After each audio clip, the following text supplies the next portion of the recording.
ఓం శ్రీ పరమాత్మనే నమః. శ్రీ భగవత్యే నమః. శ్రీమద్దేవి భాగవతము 3వ స్కందము 18-19 అధ్యాయాలు. ఈరోజు మనం మొత్తం 3వ స్కందంలోని 25వ భాగం గురించి తెలుసుకుంటున్నాము. శశికళ తండ్రి సుబాహుడు తన కుమార్తె కోసము, తన కుమార్తె వివాహం కోసము స్వయంవరాన్ని ఏర్పాటు చేయటము, మిగిలిన విషయాలు మనం తెలుసుకుంటాము. శశికళ తండ్రి రాజగు సుబాహుడు తన కుమార్తెకి వివాహానికి తగిన వయసు వచ్చిందని ఎంతో జాగ్రత్తతోటి ఆమె స్వయంవరానికి ఏర్పాటు చేస్తున్నాడు. వివాహానికి సముచితమైన స్వయంవరాన్ని విద్వాంసులు 3 విధాలుగా పేర్కొంటారు. రాజులకు కానీ ఇతర వర్ణముల వారికి కానీ నియమములన్నీ ఒక్కటే. ఒకటి ఇచ్చా స్వయంవరము, అంటే కన్య తన కోరిన వరుణ్ణి ఎన్నుకోవటము. రెండవది ప్రతిజ్ఞా స్వయంవరము, అంటే ఏదైనా ఒక నియమానికి లోబడి ఉంటుంది. ఉదాహరణకు రాముడు శంకరుని ధనస్సును విరిచి సీతాదేవిని వివాహమాడాడు. మూడవది శౌర్య శుల్కము, అంటే అందరికంటే శూరవీరుడైన వాడే కన్యకను తీసుకొని పోవాలి. ఈ స్వయంవరము విశేషముగా వీరుల కోసమే ఏర్పాటు చేయబడుతుంది. మహారాజుకు సుబాహుని దర్బారు నందు ఇచ్చా స్వయంవరము ఏర్పాటు చేయబడింది. శిల్పుల ద్వారా అనేక వేదికలు సిద్ధం చేయబడ్డాయి. ఆ వేదికలు సుఖప్రదములకు పరుపులతోటి అలంకరించబడ్డాయి. సభాభవనమునందు రకరకములైన మండపములు నిర్మించబడ్డాయి. ఈ విధముగా స్వయంవర వివాహానికి సమస్త సామాగ్రిని ప్రోగు చేసుకున్న తర్వాత సుందరనేత్రి అయిన శశికళ మనస్సు ఆందోళనకు లోనవుతున్నది. ఆమె తన సఖితోటి ఇట్లా చెప్తున్నది: నేను ధ్రువసంధి కుమారుని పతిగా నా మనస్సులో వరించాను. ఏకాంతముగా నీవు వెళ్ళి నా తల్లితోటి చెప్పు. ఆ సుదర్శనుని తప్ప ఇంకెవరిని పతిగా స్వీకరించను. భగవతి జగదంబిక కృపతోటి ఆ రాజకుమారుడు నాకు భర్త అయిపోయాడు. వ్యాసుడు ఇంకా చెప్తున్నాడు: శశికళ యొక్క సఖి అత్యంత మధుర భాషిణి. శశికళ చెప్పగా తాను ఆమె తల్లి దగ్గరకు వెళ్ళింది. ఏకాంత స్థలాన సరసములకు మాటలతోటి ఇట్లా చెప్పింది: సాధ్వి, మీ కుమార్తె ఎంతో దుఃఖములో ఉన్నది. కళ్యాణి, ఆమె నాతో మీకొక ప్రార్థనను పంపించింది. మీరు ఆమె మాటలను వినండి. ఆమె హితసాధనకు ప్రయత్నము చేయండి. భరద్వాజుని పవిత్ర ఆశ్రమంలో ధ్రువసంధి కుమారుడు సుదర్శనుడు ఉన్నాడు. ఆమె అతనిని తన మనస్సులో పతిరూపమున వరించింది. అందువల్ల తాను ఏ ఇతర రాజకుమారుని కూడా తనకు భర్తగా స్వీకరించదు. ఇంకా వ్యాసుడు చెప్తున్నాడు: శశికళ యొక్క తల్లి ఆ సఖి చెప్పిన మాటలు విన్నది. తరువాత మహారాణి తన కుమార్తె చెప్పిన మాటలను మహారాజుకు చెప్పింది. వాటిని విని మహారాజు సుబాహుడు ఎంతో విస్మితుడయ్యాడు. పదే పదే నవ్వుతూ తన భార్య అయిన విదర్భ రాజకుమారితోటి ఉన్నదున్నట్లు ఇట్లు చెప్పాడు: సుందరి, ఆ బాలకుని విషయము నీకు కూడా తెలుసు కదా. అతడు రాజ్యము నుండి వెడలగొట్టబడ్డాడు. నిర్జన వనంలో ఒంటరిగా తన తల్లితో నివసిస్తున్నాడు. వీరసేన మహారాజు అతనిని సమర్థించేవాడు. కానీ యథాజిత్తు వీరసేనుని చంపివేశాడు.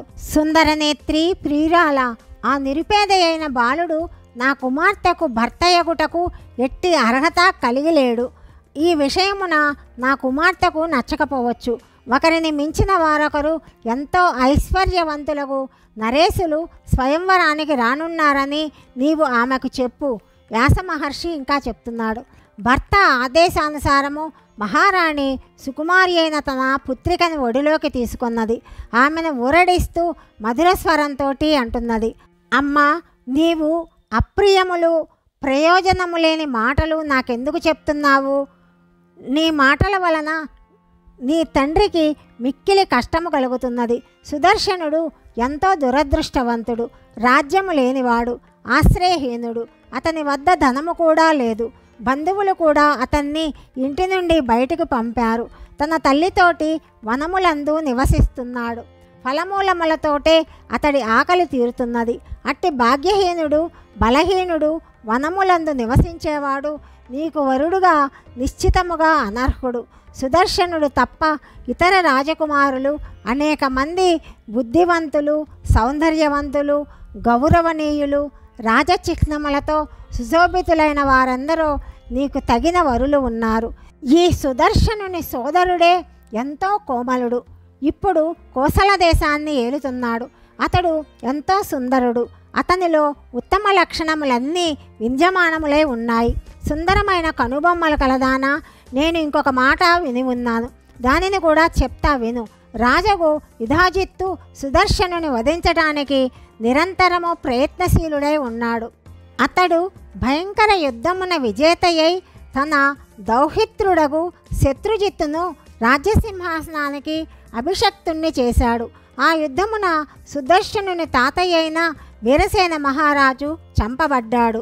దీని తరువాత యుధాజిత్తు మంత్రులతో సంప్రదించి సుదర్శనుని చంపటానికి భరద్వాజముని ఆశ్రమానికి వెళ్ళాడు. ముని అతనిని వారింపగా అతడు తిరిగి వెళ్ళిపోయాడు.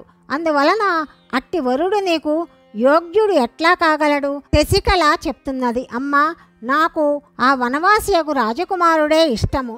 శర్యాతి ఆజ్ఞను తలదాల్చి పతివ్రతయగు అతని కుమార్తె సుకన్య చవనముని దగ్గరకు వెళ్ళింది. అతనిని పతి రూపంలో వరించింది. ఆయనకు సేవ చేయుటయందే తత్పరురాలైంది.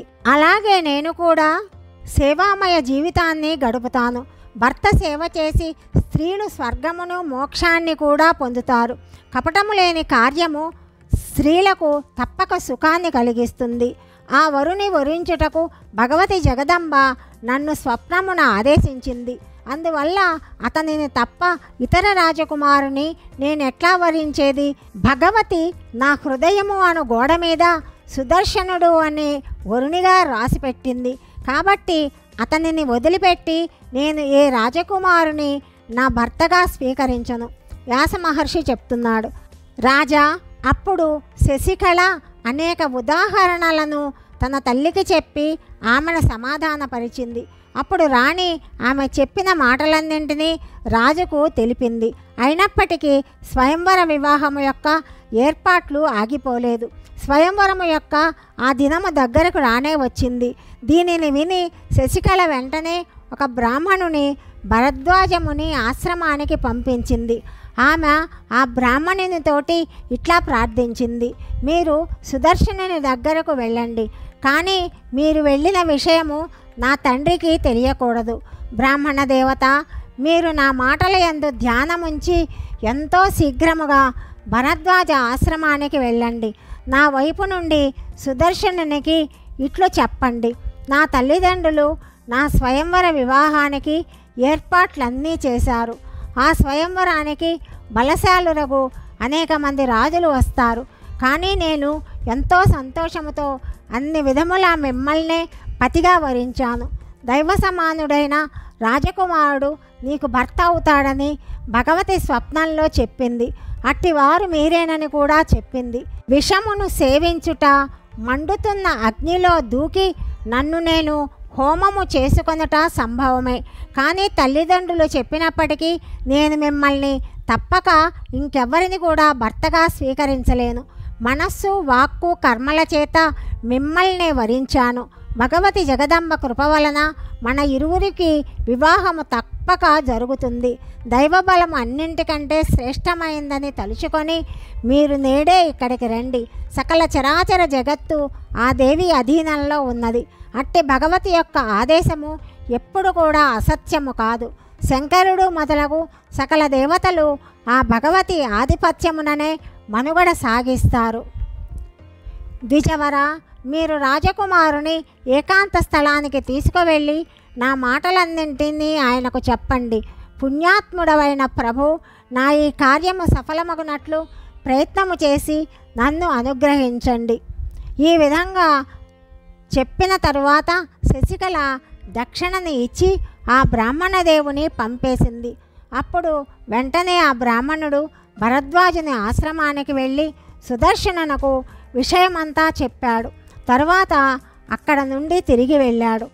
అతడు ఎంతో గౌరవముతో రాజకుమారుని మనస్సులో స్వయంవరానికి వెళ్ళటానికి ఉత్సాహము కలగజేశాడు. వ్యాస మహర్షి ఇంకా చెప్తున్నాడు. రాజా, తన కుమారుడుకు సుదర్శనుడు స్వయంవరానికి వెళ్ళటానికి సంసిద్ధుడు అవటము చూసి అతని తల్లి మనోరమ మనస్సులో ఎంతో కష్టము కలిగింది. ఆమె శరీరం అంతా వణికిపోతున్నది. ఆమెకు రకరకములైన భయాలు ఆలోచనలకి వస్తున్నాయి. కన్నుల నుండి అశ్రువులు రాలుస్తూ ఆమె చెప్పసాగింది, కుమారా, నేడు నీవు ఎక్కడికి పోవడానికి సంసిద్ధుడవుతున్నావు? వారందరూ రాజులు, నీకు ఒక్కరు కూడా సహాయకులు లేరు. అందరూ ప్రబల శత్రువులే ఉన్నారు. ఇది తెలిసి కూడా నీవక్కడికి వెళ్తావా? ఆ స్వయంవరానికి నిన్ను హతమార్చాలని తలుచుకునే రాజు యుధాజిత్తు కూడా వస్తాడు. నీకు సహాయం చేసే వారెవ్వరు కూడా అక్కడ లేరు. అందువలన నాయనా, నీ వచ్చటికి వెళ్ళవలదు. నీవు నాకు ఏకైక పుత్రుడవు. నేను పుట్టెడు దుఃఖములో ఉన్నాను. నీవే నా జీవితమునకి ఆధారము. నీవు వెళ్ళిపోతే నేను నిరాశ్రయురాలనవుతాను. నేను నిరాశ చెందడి కార్యము చేయుట నీకు శోభాయమానము కాదు.